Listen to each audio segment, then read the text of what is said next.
Okay, it's April 9th, and this is our community call on integrations. And I'm about to share my screen. Today we're talking about embedding things in LegalServer. Let me just switch screens here. And one way that you can embed things in LegalServer is to use the iframe block. It's just a regular old block that you grab and put in LegalServer. Some of you are, I'm sure, familiar with the instructions block. So if you see my screen, I assume, right, team? Yep, I see a head nodding. You could always do this. So you could use HTML and put iframe in there.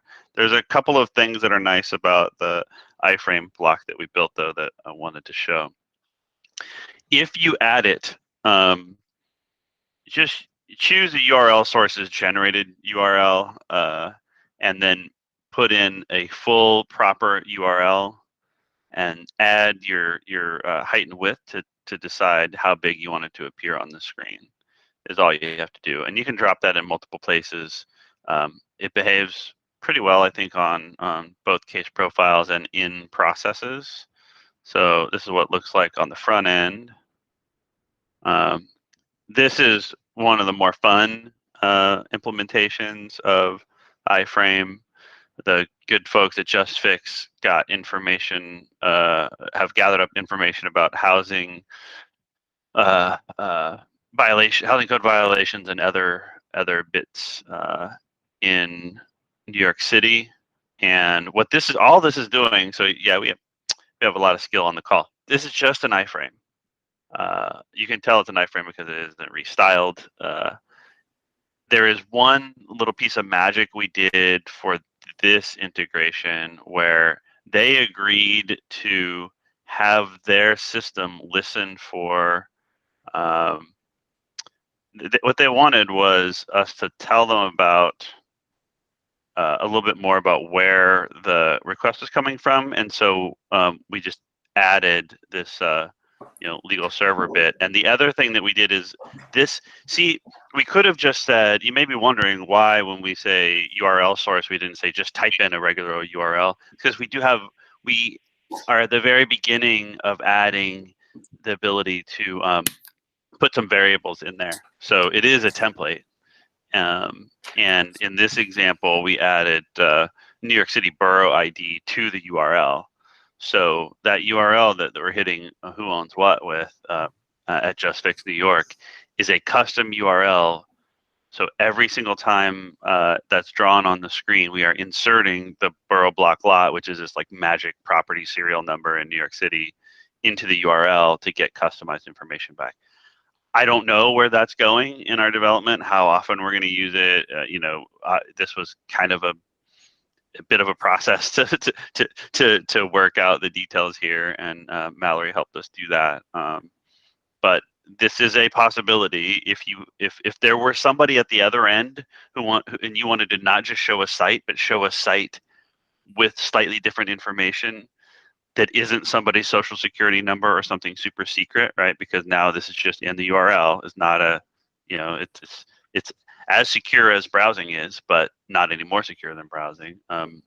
This is something we could look at if there was a piece of information in the case that could be appended to the URL to get some magic results back. So that's, I should have started with a more basic implementation, but that's a fun thing that happened. For just your basic use, you can embed whatever you want. So Jeff, yeah, can I interrupt you for a second? Yeah. This is Mallory. Hi, everybody. So if you don't mind going back to that iframe, I just want to show, sorry, the front end, what the user sees. Oh, okay, sure. Just for people, I know that a lot of people on this call are really familiar with what an iframe is, but just in case there are people who are not so familiar, if you scroll down, in addition to being able to see this website, which I also want to give credit to Laura Bly, who's on the call, was talking to some of her old colleagues at Lenox Hill Neighborhood House about like what data they really just wanted to see. And their answer was like, we just want who owns what. Like that's what we want to see. So thank you, Laura, for having that conversation and then relaying it, which is really what pushed us in this direction. But if you hover over the information that's like under 500 Park Avenue, it would show, in mine actually it has question marks and stuff over it. If you scroll down a little bit more, Yeah. the business entities. You probably can't see my pop-ups, can you? Yeah. It is doing. Okay. Oh, you can. Okay, great. Right. The business entities are really important and everything. And then if you keep scrolling down to where it says useful links, and then just click on the top one, view documents on ACRIS. So it's just really highly functional. So ACRIS is really important to housing advocates in New York City. It's where they view a whole bunch of really important information. So right from inside the case, they're able to get where they want to go, which is something that I didn't know very much about iframes, and that was something that was really exciting that we learned about. So I just wanted to show it's not just that you're seeing the site in the iframe, but you're actually able to interact with it in a really straightforward and useful way. Great, thank you for that. Yeah, we're really embedding the full website as if it would be just as if in another browser tab you went to that website and had it in its own browser tab. But in this case, they don't have to be in another browser tab. There is warnings on our help site, which actually, Michael, would you just put a link to our help on iframes in chat, please? There's a warning there that browsers are getting more and more suspicious of this, of iframes, because you're putting information from another site into this site. It's considered a potential threat vector, and so far so good. But there's things that we've had to do to deal with that. So I wouldn't encourage you to well, just be aware of that can be an issue with the cross-site scripting potentials and that sort of thing. But this is working very well.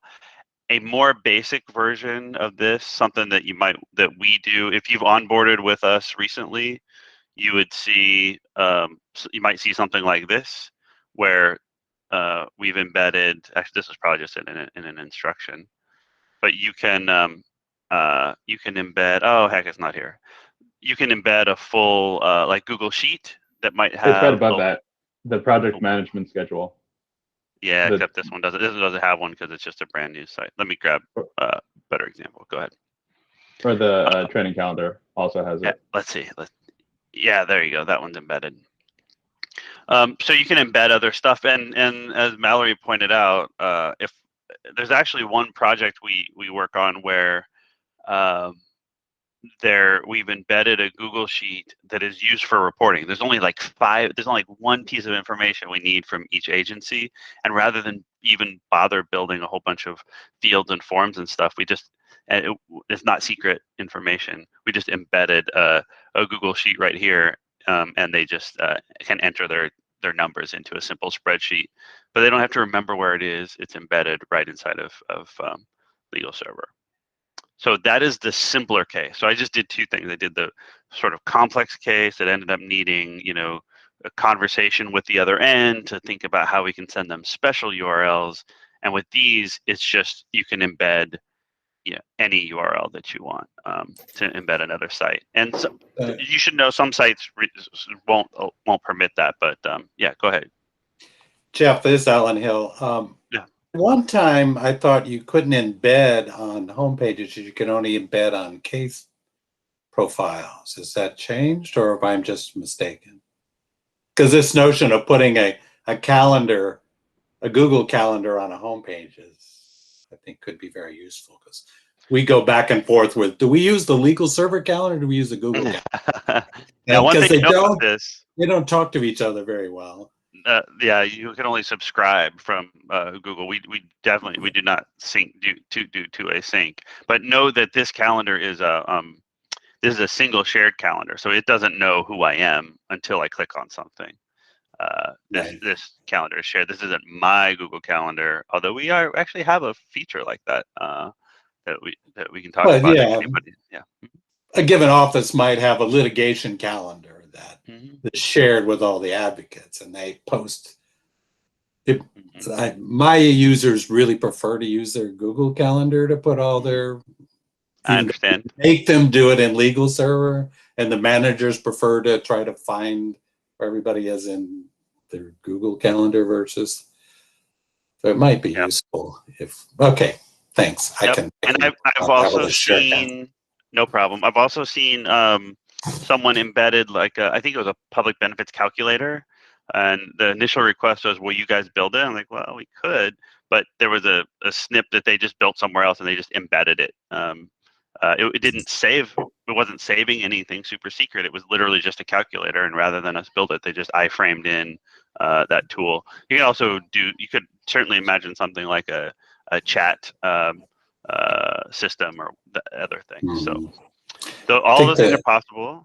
The way to think about this is there something on another website that would look good embedded in LegalServer, maybe in a exactly as it exists over there? If so, give it a whirl with the iframe. Well, I definitely think being able to look up court dockets, if you're doing an intake on somebody and they've got a case, we're always going out to go find the court where its case is filed. There are credential issues, so I don't know how easy it would be to embed. But you have to. Some things are available to the public, and some things are available if you're an attorney and have an attorney log in. So. That is by far the biggest problem with getting court information is it's not available to everybody, that's probably going to be a case for APIs rather than embedding. But that did happen. There was a state where there was no way they were going to give us API access to cases, but for just convenience, they iframed in like a docket search inside of LegalServer. So yeah. Okay. The other way to use this block, which is kind of weird, and the reason that I really want to jump in here today, is you can have a link which is unique on every single case. I looked back at the help documents. I decided they're a little confusing, but so you could say, every time I look at a case, I want everybody to put their something. I don't know. Some fancy action plan for that case, or maybe there's for us, one of the things we had kind of thought is maybe we'd build a standard block that was like a project management block, but always have it point to a different place. But what this does is it will let the end user, not an admin, but you can let the end user embed a document. So, for example, I embedded SpaceX's rideshare program in case anybody to figure out when I'm going to put something on their satellite, on their rocket, and launch it. If I gave someone, if you leave, depending on how you have the permissions, I could decide as the worker on this case, I could say, oh no, that's not the right thing to show on this case. I'm going to edit this link and I'm going to point it to something else. I'll just take off the rideshare thing. I'll leave it to you to decide how you think this might be useful. But the idea is that you can give your regular users the ability to decide what to show there, rather than you setting something automatic so it's always blank or always a certain link. Does that make sense? Yeah, Jeff, is that something that just saves? Does it save for that user, or they're just pulling it in on a one-time basis? It saves for that instance of the block on that case.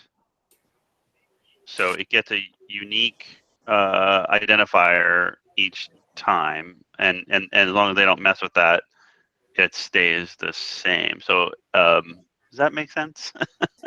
Yeah, I could do it for test client 1. I make this adjustment, and anytime anybody went in and looked at test client 1, they would see what I had put in. If I went over to test client 2, unless I changed it for test client 2, it would be whatever had defaulted. Right. If I just right now I should do that. I forgot. That's why I actually did it this way. If I just switch to another client, see, there's no iframe sources identified on this other case because nobody has chosen which thing to show there. The idea was going to be something like maybe you have some wildly sophisticated form that is in some other forms format, and it was no way it was going to make sense to literally reprogram that in LegalServer, but there's a unique one for each client. It would be a way to link to a special document or something for each client. I could see how you could like we had the discussion last time about Google Drive and the limitations with syncing that as far as a document repository. But if you know the location of the folder where all your documents are, you could just put that in an iframe here. Absolutely can do Each that. individual case. Yeah, if You you're could willing to do set- that manual work, you actually could not buy our Google integration, and if you're willing, the person could say, every time I pull up this case, I want to see this specific folder, and you can just put it in. I mean, your mileage may vary. You better test it and see, make sure it looks. Yeah. But you might even, if you can put permissions on this, so only the primary advocate can pick where. Can you do that? Can you put a permission block on there, or it might be a little sophisticated if you put it in a process or something. Anyway, I like that idea. I'll play with it. These would be the permitted roles to change it, not to view it, but to change it. So you can control who's allowed to change it. So, this is why we have the geniuses on this call. We haven't developed it much more because in reality, I couldn't find any use cases that thrilled me enough. But I wanted to let you all know that this is out there as a possibility. So you have straight up embeds. You have embedded URLs that have some magic variable stuck in them, which is this JustFix one, which would take some development on our end. You'd have to say, I've got this partner. They're willing to let us iframe their awesome information in. They're willing to accept a changed URL that comes in and says, give me, we'll give you different information based on what you send us. But we need to be able to send X piece of data. It's worth asking whether that's something we can add. And then I showed the other really strange one, which is kind of an empty block that can be modified per case. I have a use for the empty block, actually. Great. Yeah, so we've got a property tax appeal project with pro bono attorneys.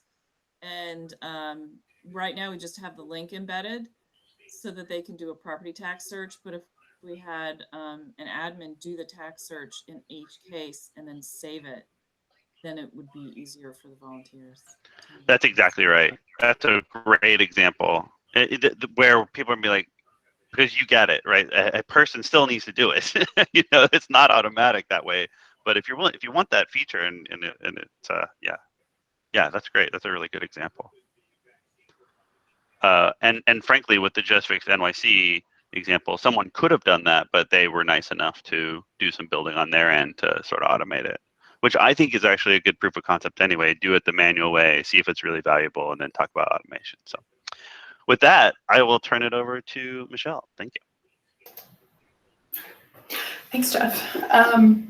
So the example I'm going to show is something we just rolled out to all staff. And the iframe block part of it is actually like a very tiny piece of it. Like it's much more of like a overall process improvement project. Like basically we had two teams who were trying to coordinate with each other and send a lot of information back and forth, and they had to go to all these different systems. So we were just trying to like consolidate that, use the data we already have in LegalServer, and make all the pieces of that as easy as possible.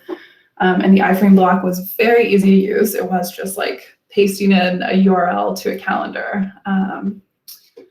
So let me share my screen.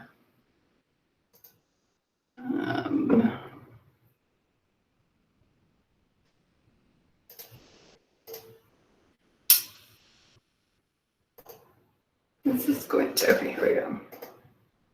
Making sure you guys don't have to stare at your own faces. Okay, can you see this Word document with this old process in it? I do, okay, so yeah. Just this really complicated process. So basically our legal technical assistance team is this team of 2 people who all of our other attorneys and paralegals go to for advice on particularly complicated things. So the legal technical assistance team has office hours.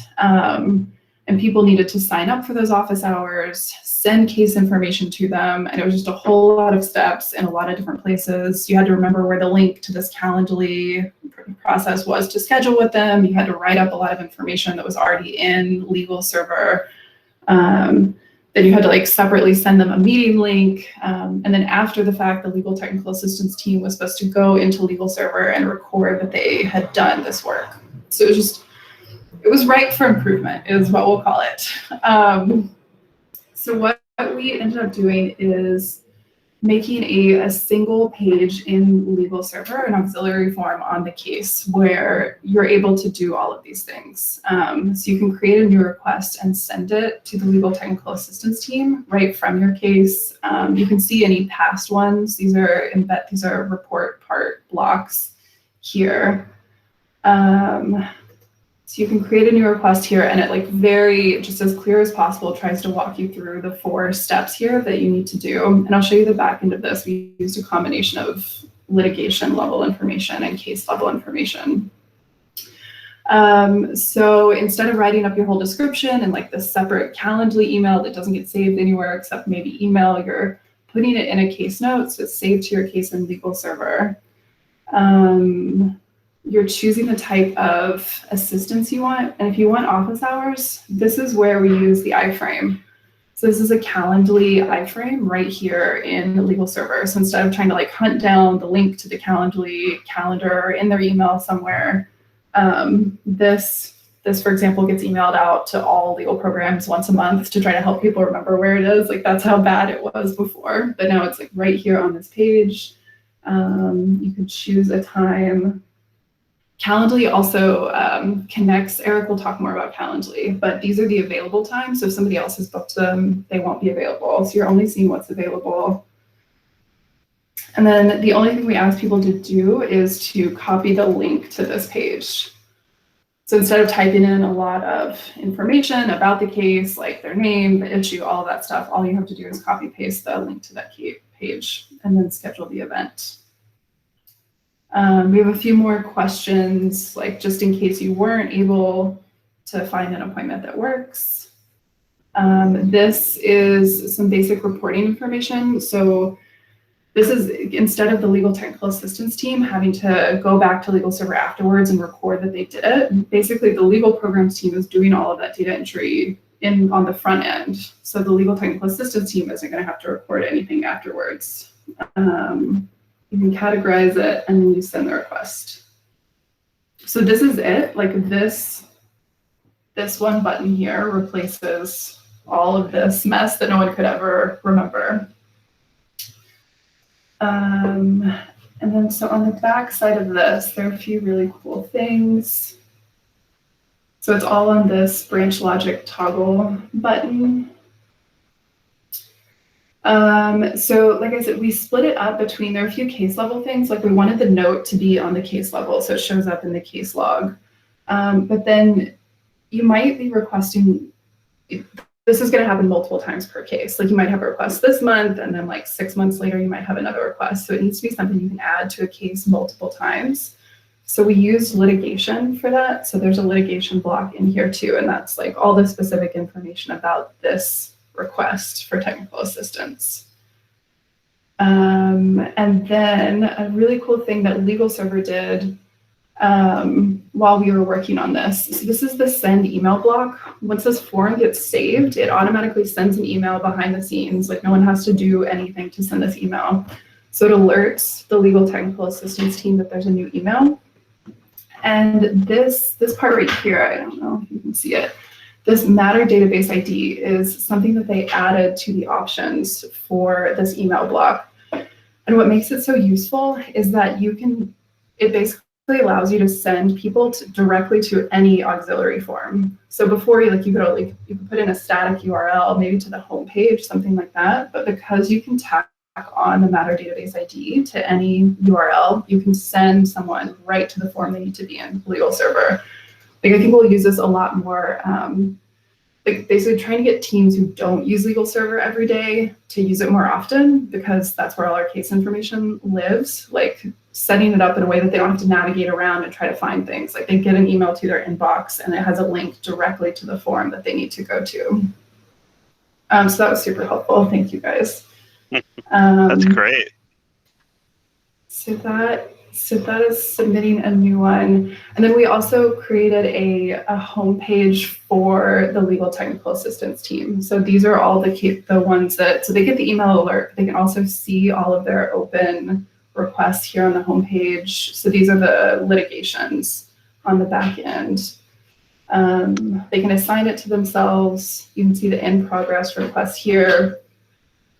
The completed ones as well. There's so instead of all of this information living in lots of different people's inboxes, like a lot of the same questions come up over and over. So I'm not going to show you guys this tab because it might have information in it.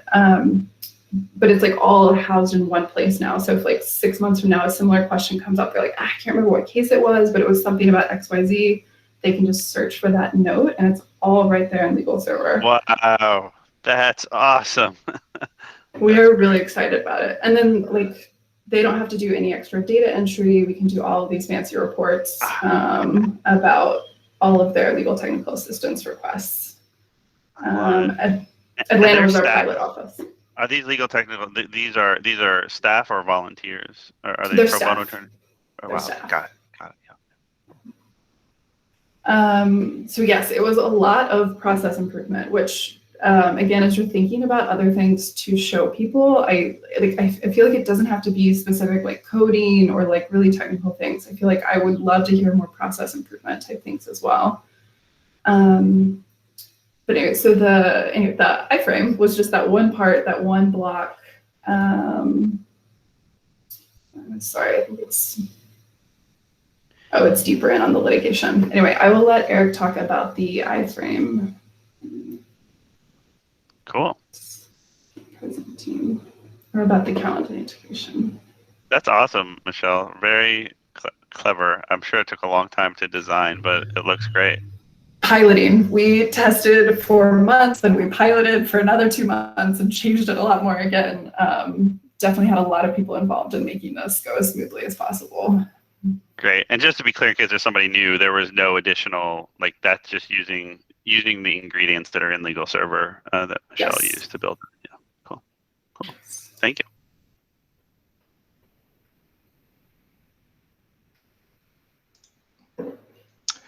Hey everyone, thanks Michelle. So the Calendly, the embedding the Calendly bit was, I mean, for lack of a better phrase, it was stupid easy. It's really this whole process of using Calendly. It took a while because we started out with Microsoft Bookings, which we really liked because we're a Microsoft shop, so Bookings is part of the Microsoft sort of suite of products, and it integrates really well with Office 365 calendars and everything. And so when we were initially evaluating, Calendly didn't have the type of integration with Teams meetings and things like that that we were looking for, and Bookings had all of that right out of the box. Turns out after significant testing that Bookings has some failings, and not really failings, but their design. It's just how it's designed that wasn't meeting the needs of the LTA team. So I went back to Calendly, and in the interim months between when we compared Bookings and Calendly, they added a lot of Office 365 integrations. We can connect directly to people's calendars through their Office 365 account. You have the option to use Teams as the default, and so when you book, when you confirm your booking through the tool, it sends meeting invitations, puts it right on your calendar, automatically accepts it on the LTA member, the team member calendar. It sends a meeting request to the requester, automatically embeds Teams meetings. So when you get your little reminder, you can just click join Teams meetings and join the Teams meeting, and it will pop up. So most of the work that we did when we switched over to Calendly was making sure that the right options were selected, that we had the right calendars in place, we had the right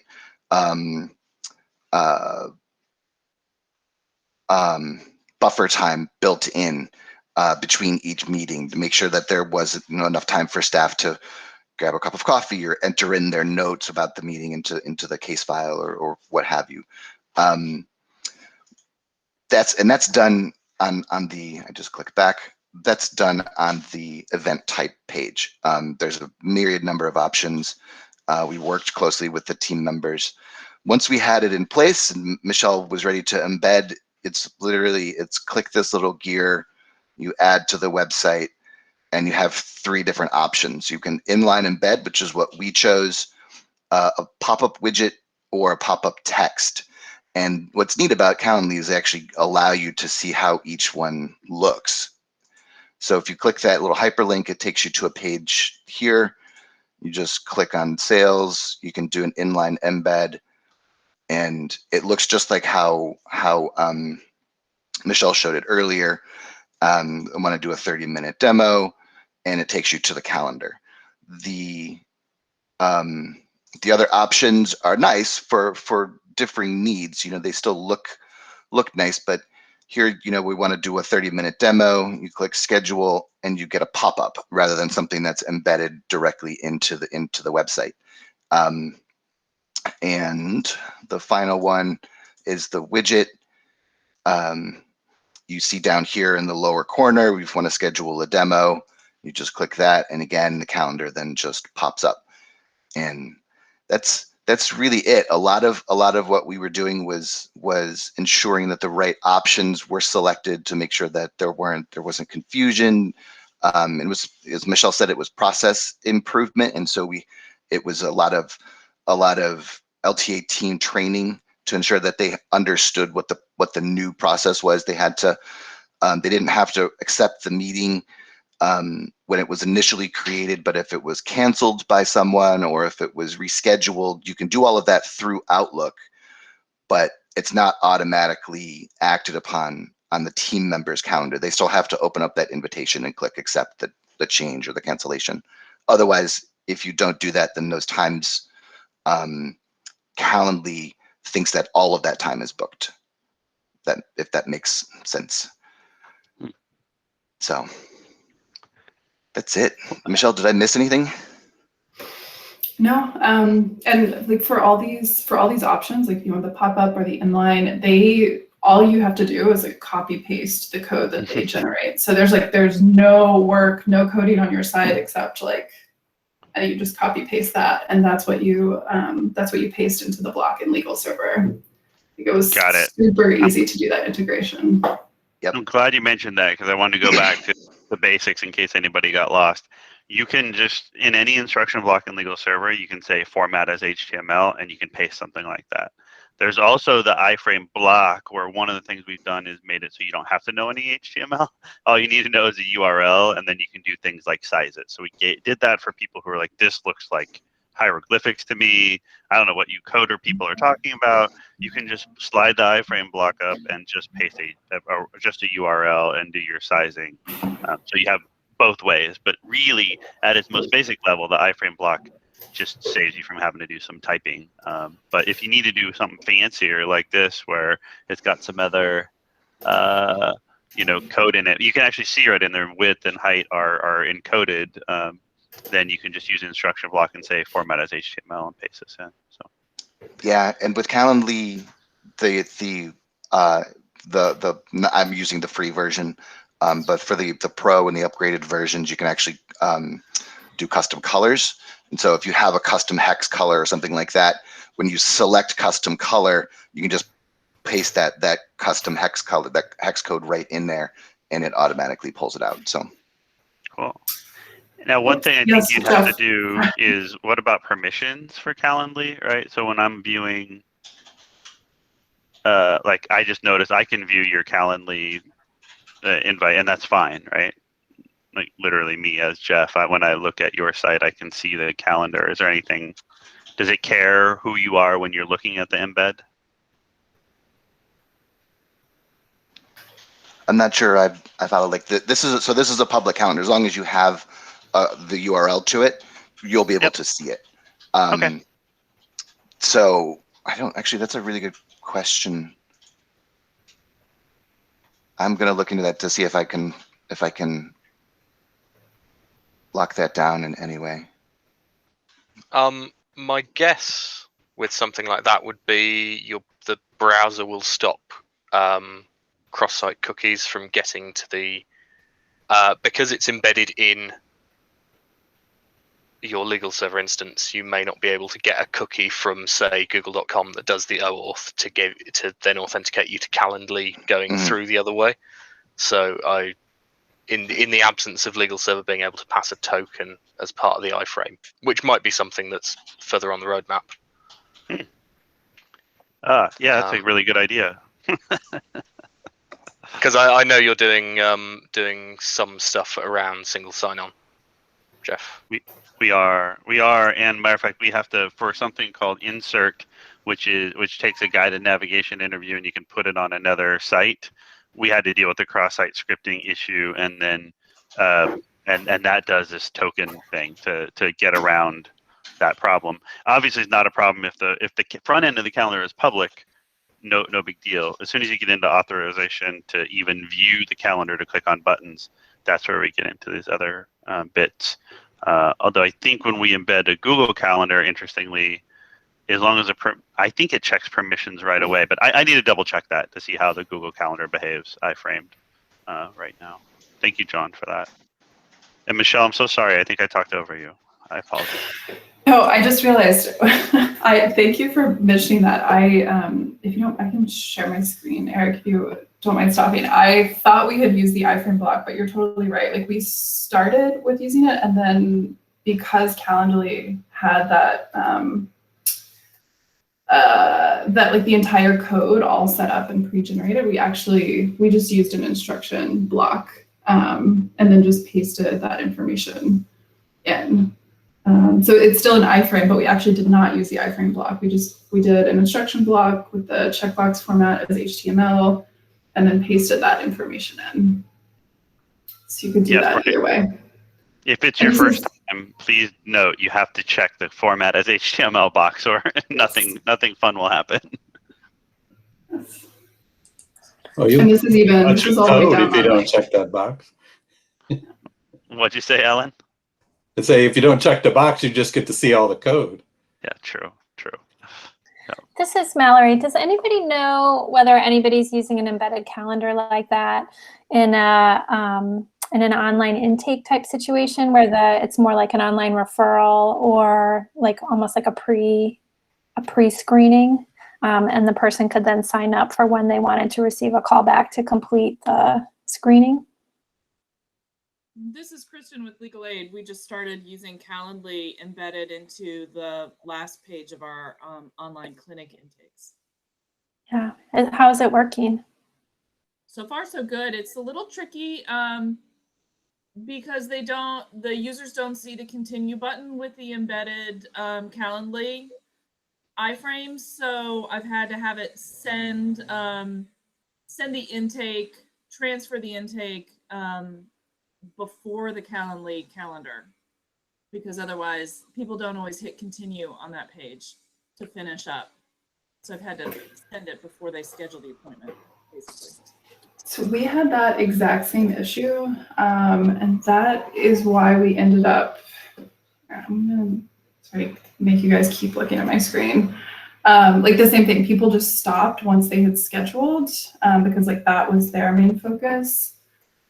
So in our, so again, more process, like in our new request, we're like step 1 of 4 in like this bright green, step 2 of 4, step 3 of 4. And then step 4 is like, please, please, please click this continue button, like trying to really make that as clear as possible for our users. Because we ran into the exact same thing. People were scheduling, but not actually saving the form. And it seems to be working so far, fingers crossed. Got it. Isn't there some API if you have a clinic module to let people book appointments in the clinic? Yeah. We just don't like it. I haven't tried it. That's a very Kristen comment. Sorry. No worries. Calendly just has way more features, and we have really picky and very diverse clinics. So it might work for more straightforward situations, but where we have workshop style clinics that have, you know, one time frame a week with 20 slots versus 30-minute slots, you know, 4 days a week, it just, the display options in Calendly are better. And instead of what I decided to do is, instead of trying to fuss at LegalServer to make LegalServer like Calendly, we just decided to use Calendly because it works so well with LegalServer. There's only so many things we can expect the LegalServer folks to reinvent, you know. So that's my opinion. Got it. Okay, other questions on embeds, or anybody else have an example of something they've embedded that's of particular use?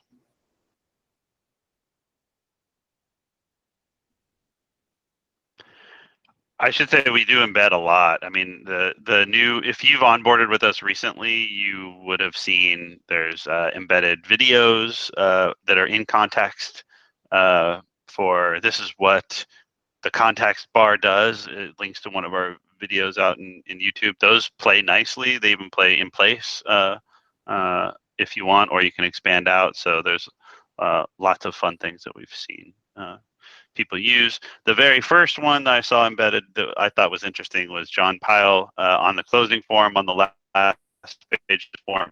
There's a live webcam of puppies, I think it was. So your handsome reward for actually closing your cases was that you got to see the live cam of some little baby puppies playing, and then he changed those up periodically. So great. I will say, So have you yeah, all done any testing about accessibility with these embeds? Like, I have lingering worries about using our embedded Calendly calendar with folks who use screen readers and keyboard access only. I don't know. It's just my a long time ago.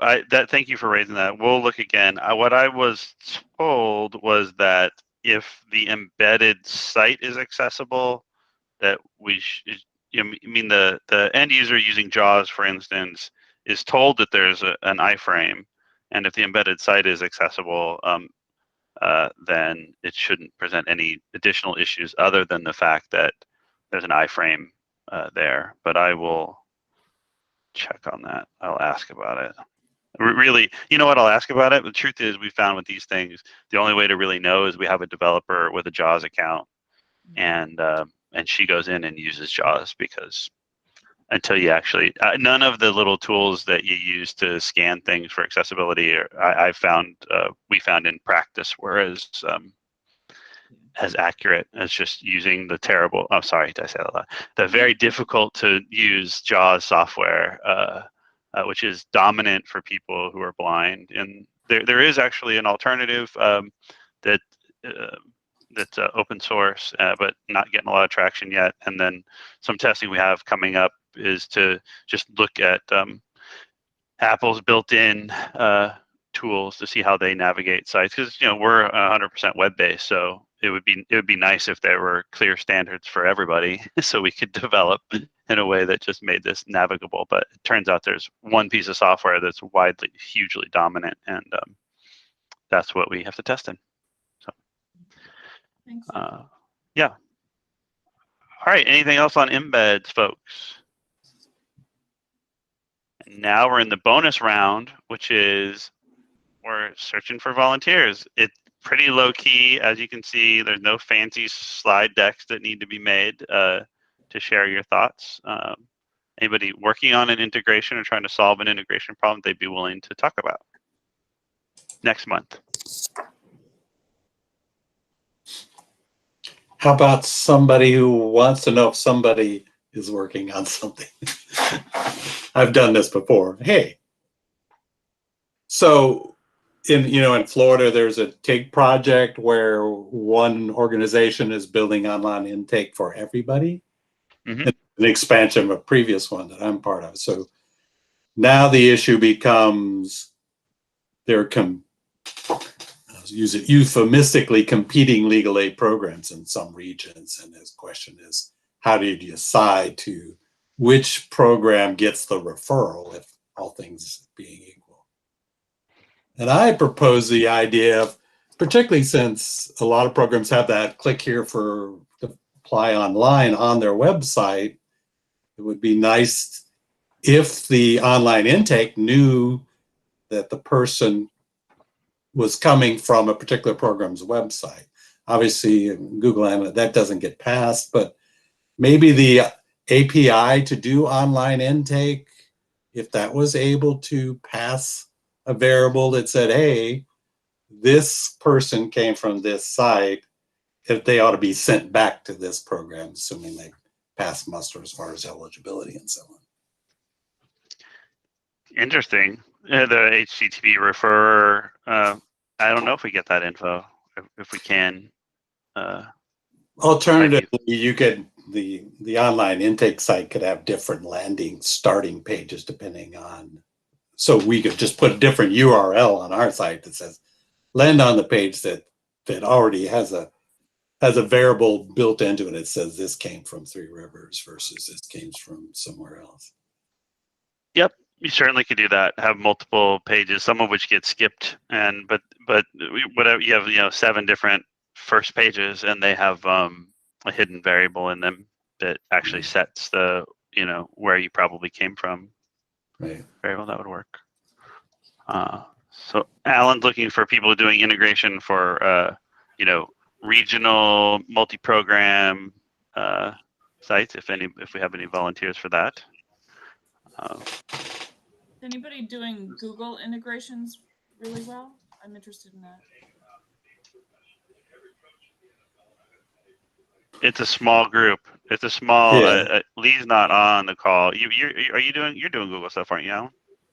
Yeah, I mean, I did that presentation on the Data Studio, which have really turned out some pretty cool things even since last month. But yeah, you want to try this thing about the Google Docs embedding a link to a folder in Google Docs for using your iframe, which I think will get around some of our issues that we might have about the massive search thing that runs in their normal Google integration. right. We don't make it search. Because we have a practice that you put things in a certain structure. And we do have work groups. So the family law work groups, I could put an iframe to the family law work group shared folder that has all the resources. Like here's the protocols, here's the forms for that we use in this practice or whatever. And that would be a cool use of the iframe to create online, basically embedded resources based on a certain legal problem code. You just build your resource library and then frame it in somehow. Yes, definitely can do that. And if you have the Google Team Drive now, what do they call it now? Shared Drive. Shared Drive, yeah. Yeah. If you have a use case for if you have a use case for different ways to handle the search, because that's search based, where the Microsoft one points to was magic folder, and so does Dropbox. Google is entirely search based appropriately. If you or Kristen or anybody else using it has other suggestions of how to base that search, our ears are open. It's much easier and faster to get things out of Google's than it is anybody else's right now. It's really a pain to handle the speed of responses with big databases for other document management. But Google search based, if you're willing to live with search based, you can. We're open to other parameters, Alan, and anybody else. Oh yeah, well, I'd be happy to talk to your developers about how I think that might work better, as far as, particularly if you have a way to pass some search variables. Yes. To them, instead of just getting the typical Google search where you get everything in the universe. I don't want everything in the universe.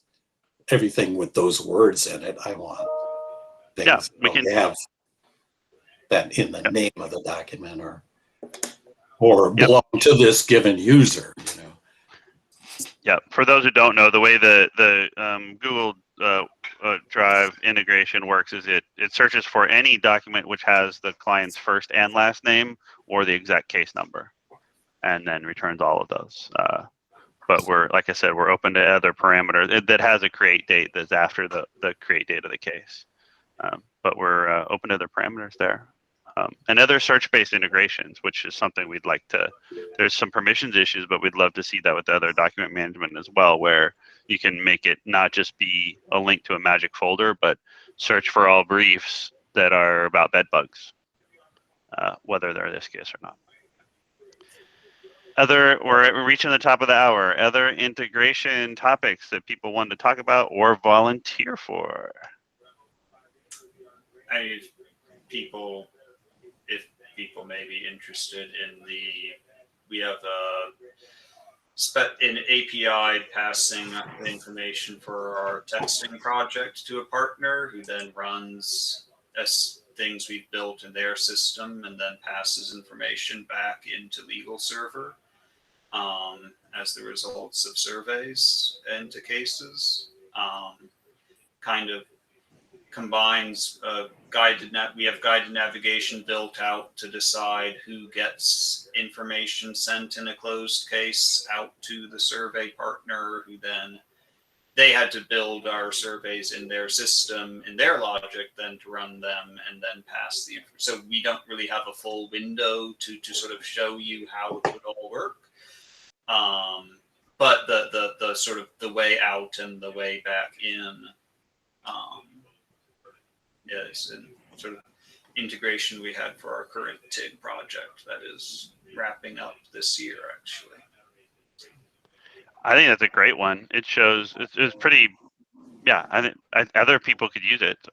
Could use a similar methodology, send an API call and get things back. And something clever that we worked on with David on that was that rather than have to create a whole bunch of custom fields, it uses custom notes, note types. So it's all the same. You can make as many note types as you want. So all the outside system needed to know was the note type ID, and could write things back to it, which was, we can explain more next month. So David, I think you're the winner. I'm looking at Michelle. What do you think, Michelle?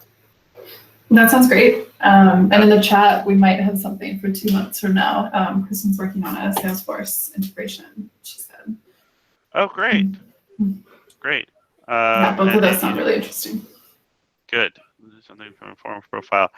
Mike, will you shoot us an email? I'm going to go ahead and stop the recording because we reached the top of the hour. Thank you so much. It's always great to see your faces. We have a plan for next month and the month following, and we hope you'll